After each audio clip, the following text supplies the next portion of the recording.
Hey, grace and peace to you all today. I am Captain Roger McCord, and this is The Shield Online, our weekly dive into the deep waters of the Bible. Thank you so much for joining us. Having labored for generations as slaves in an oppressive regime, the Israelites found themselves freed after a series of devastating events befell their Egyptian masters. After the miraculous destruction of an army of the Pharaoh in what became known as the Red Sea, this vast and uncountable number of former slaves found themselves following Moses through the deserts of Sinai until they came to a small mountain there. They encircled it, already a little stunned by the changes from what they had known to the uncertainty of what they were becoming. And then clouds began to gather around the peak, these black-gray blobs pulling together in a way unlike that they had ever seen. Lightning arced through and smoke boiled out until the mass took on the presence that was more there and more real than anything they had ever felt before. And then the voice began, the God who had rescued them speaking so that every person could hear and feel and see and taste and touch every word spoken to them. And it told them, I am the Lord your God, who brought you out of Egypt, out of the land of slavery.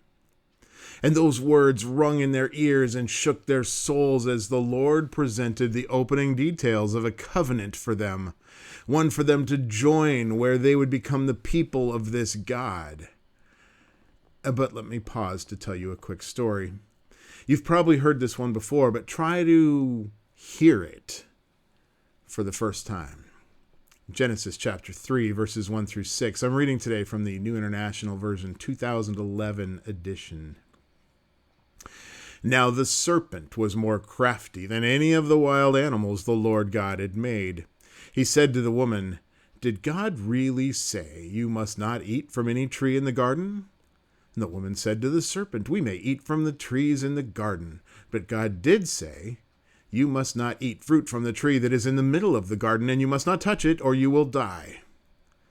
You will not certainly die, the serpent said to the woman, for God knows that when you eat from it, your eyes will be opened, and you will be like God, knowing good and evil. And when the woman saw that the fruit of the tree was good for food and pleasing to the eye, and also desirable for gaining wisdom, she took some and ate it. She also gave some to her husband who was with her, and he ate it. Well, but why did they do that? Because of envy. You will be like God. They heard that, and they looked at the fruit in a new way. It looked good to eat. It was attractive. They wanted it. It was desirable. Now, the stories in Genesis, they were written in Hebrew. The word that it uses here for desirable is chamad, to desire, to lust for, to crave, want, or wish for pleasure in something. Our first parents, they had everything, but they wanted more. God provided for all of their needs, and yet they wanted more. God was with them, and yet they wanted more. The original sin was envy, and envy kills. Let me tell you another story. As Israel captured Jericho on their way into the Promised Land, Joshua passed instructions from God on to the people, and you can find these in Joshua chapter 6 at verses 17 through 19. He said, The city and all that are in it are to be devoted to the Lord. Only Rahab the prostitute and all who are with her in her house shall be spared, because she hid the spies we sent. But keep away from the devoted things, so that you will not bring about your own destruction by taking any of them. Otherwise, you will make the camp of Israel liable to destruction and bring trouble on it. All of the silver and gold and the articles of bronze and iron are sacred to the Lord and must go into his treasury. Well, the people took the city as God promised. And then in Joshua 7, it says, But the Israelites were unfaithful in regard to the devoted things. Achan, son of Carmi, son of Zimri, the son of Zerah, of the tribe of Judah, took some of them. So the Lord's anger burned against Israel. And then when the culprit was discovered, Joshua said, Tell me what you've done. And if you look down to verse 20, Achan replied, It is true. I have sinned against the Lord, the God of Israel. This is what I have done. When I saw in the plunder a beautiful robe from Babylonia, 200 shekels of silver and a bar of gold weighing 50 shekels, I coveted them and took them. They are hidden in the ground inside my tent with the silver underneath. I saw these things I knew weren't mine, and I coveted them. That word coveted in this section, it's chamad again. Desired, craved, envied. And envy kills. Look at verse 25. Joshua said, "Why have you brought this trouble on us? The Lord will bring trouble on you today." And then all of Israel stoned him, and after they had stoned the rest, they burned them.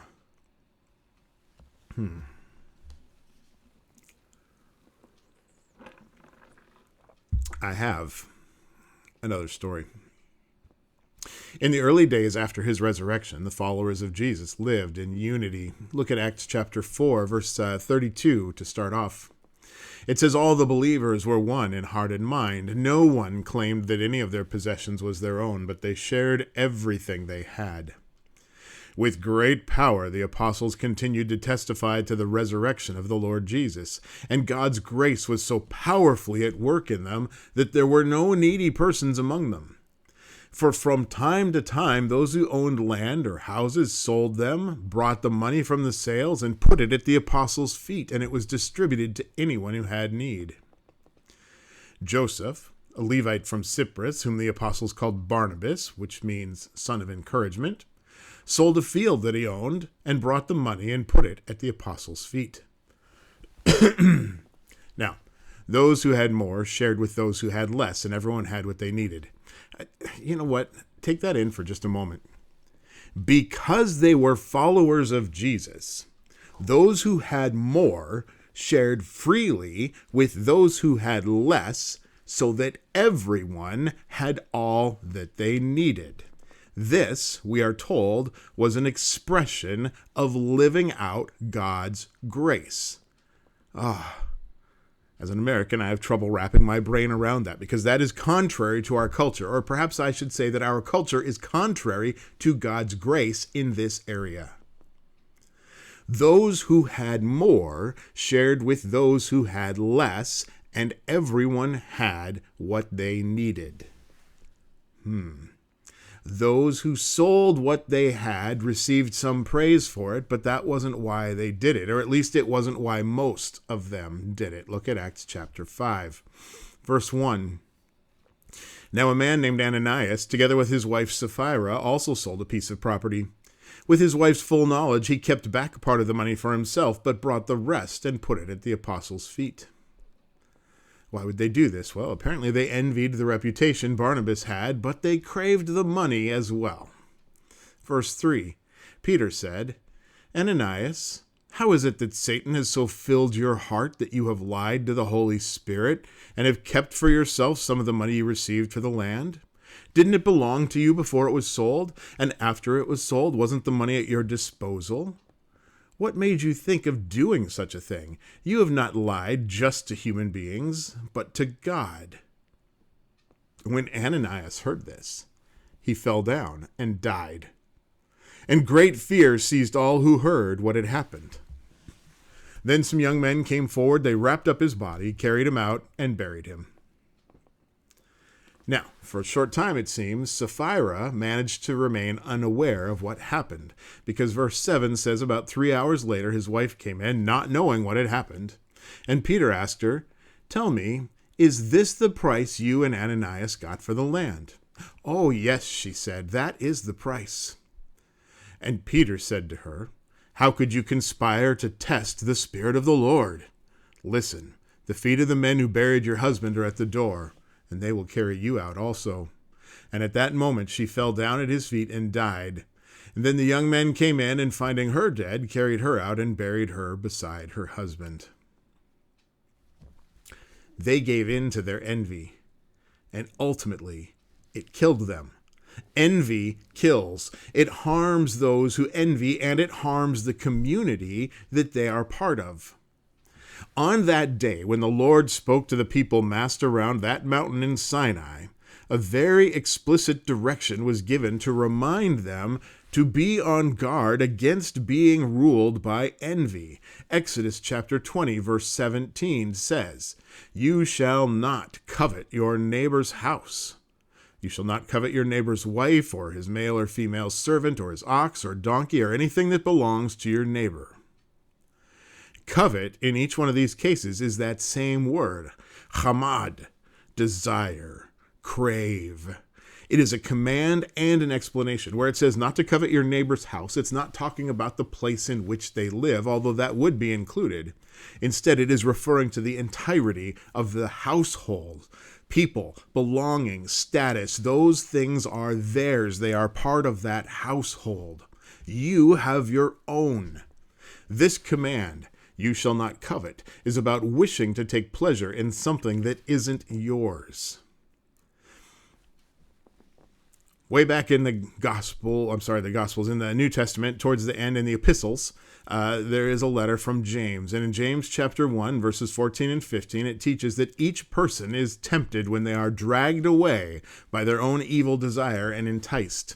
Then, after desire has conceived, it gives birth to sin. And sin, when it is full grown, gives birth to death. But, this is important.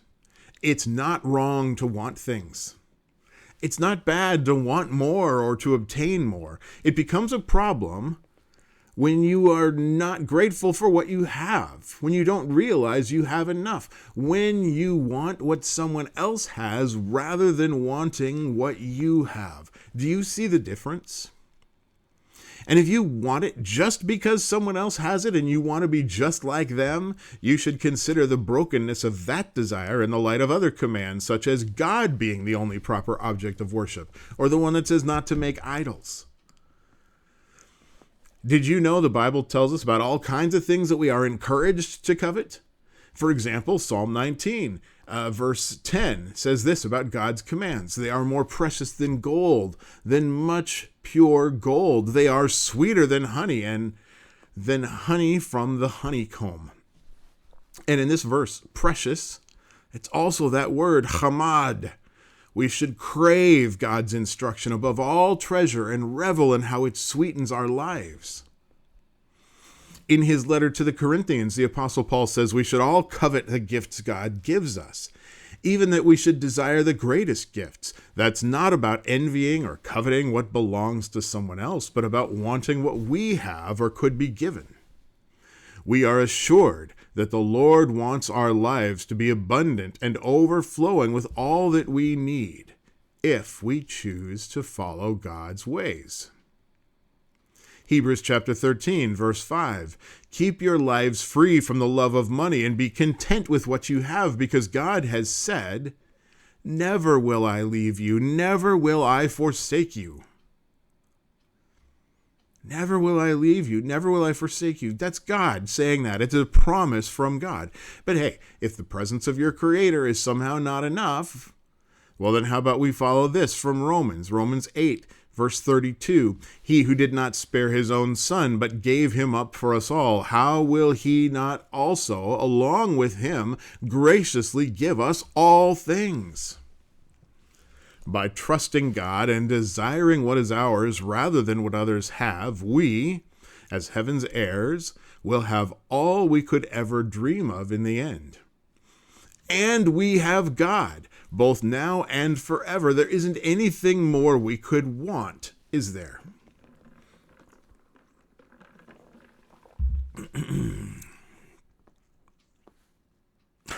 Nothing more we could ever want.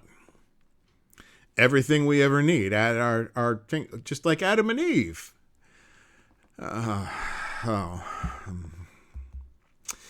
Russian author Alexander Solzhenitsyn wrote, "People waste themselves in senseless thrashing about for the sake of a handful of goods and die without realizing their spiritual wealth."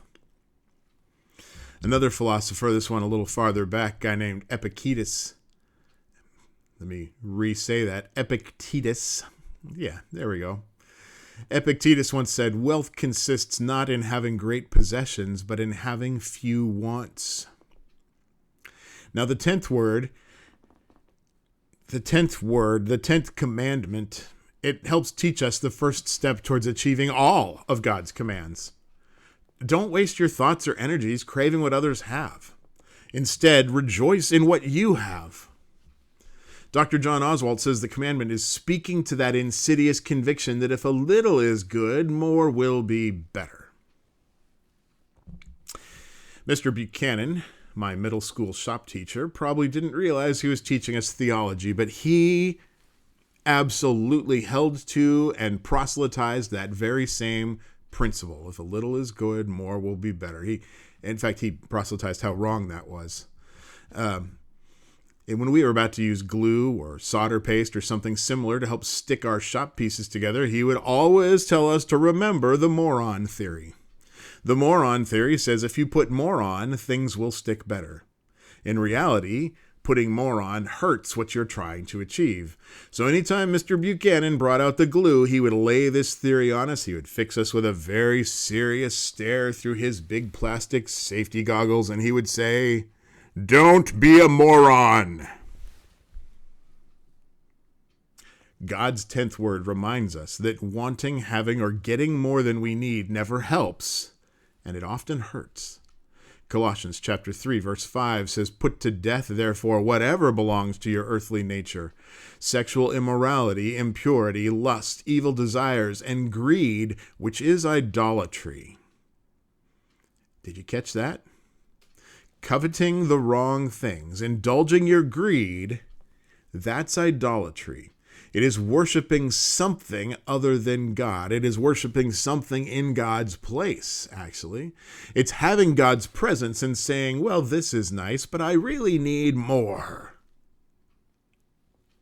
Blaise Pascal said that people have a God-shaped void in them, which we try to fill with things that are not God. And that is the essence of the 10th commandment.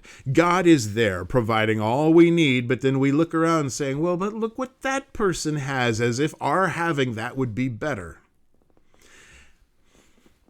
After his resurrection, Jesus went for a walk with a couple of his followers, and he and Peter had a real heart-to-heart, which ended with Jesus saying to Peter, "Follow me. Follow me." And then right after that, right after Jesus said that to him, right after Jesus spoke those words, "Follow me," to him, to Peter, this happened. John chapter 21, look down towards verse 20.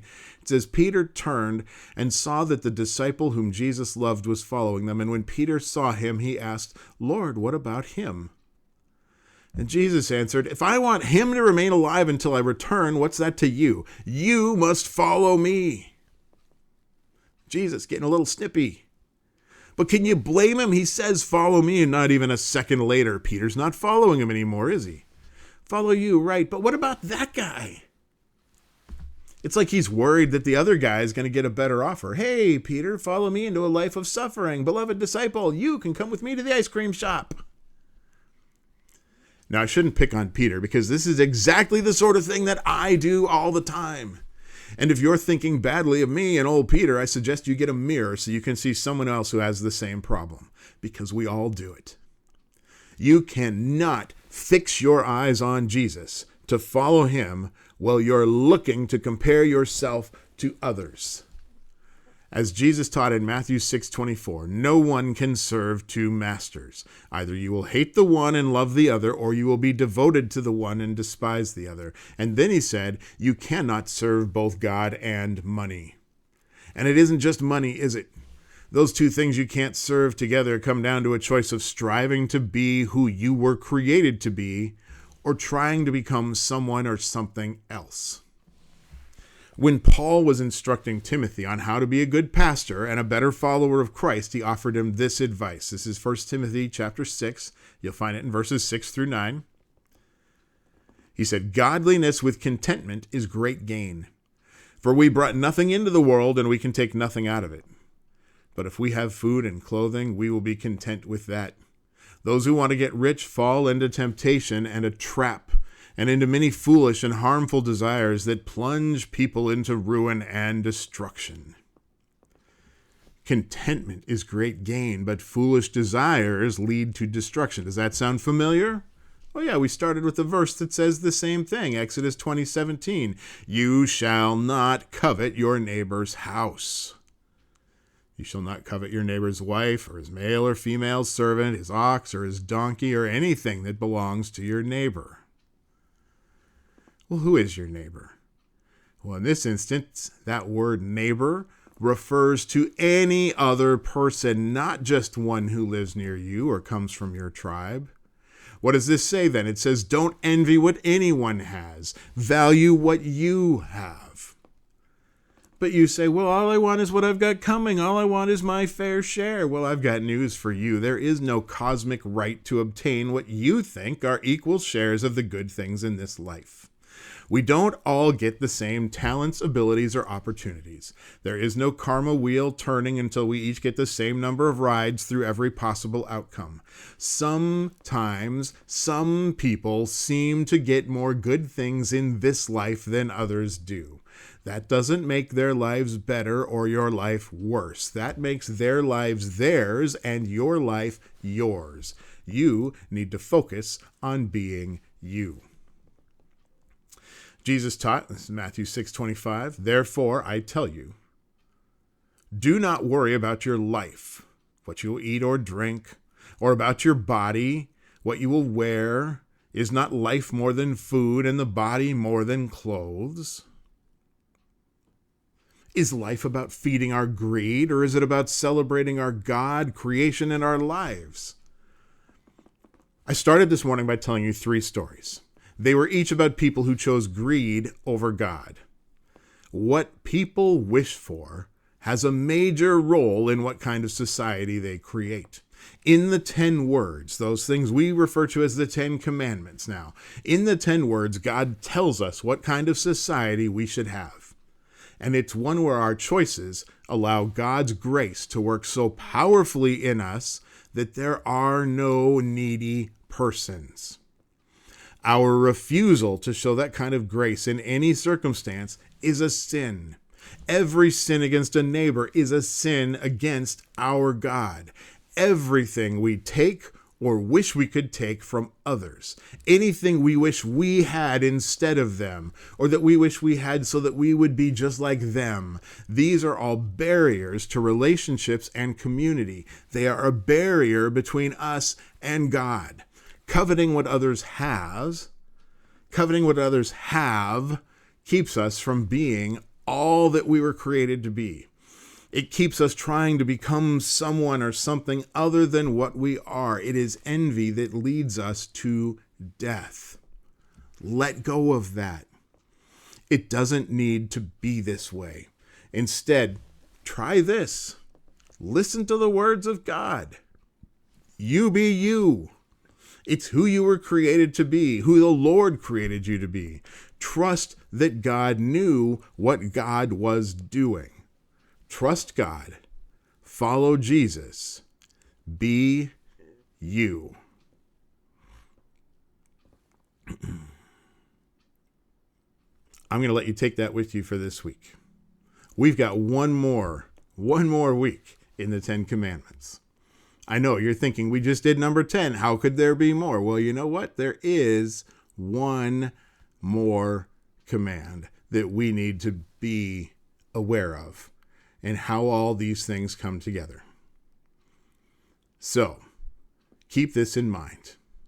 Wherever you are, whatever circumstance or situation you are in, you have nothing to fear because God is there. There is nowhere you can go to escape from the presence of the Lord.